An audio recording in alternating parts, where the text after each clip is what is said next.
Recording studio चकरवनिया। तुहरे के खोर होई के जहितौ मोर यादा थी, तुहरे के घर होई के जहितौ मोर यादा थी, जहि दिन अइतौ तोरबा रात गे गई, जहि दिन अइतौ तोरबा रात गे।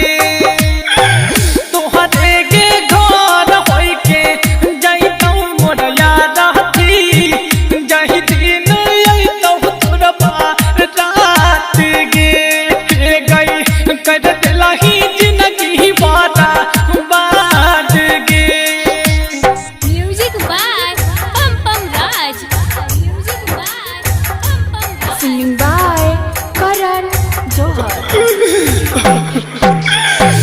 बहरा चादन से छौरी तोर के पाटली औगे, बहरा चादन से छौरी तोर के पाटली औगे, कर देलही जिंदगी बादा बाद गे गई, कर देलही हमारा तोता बागे।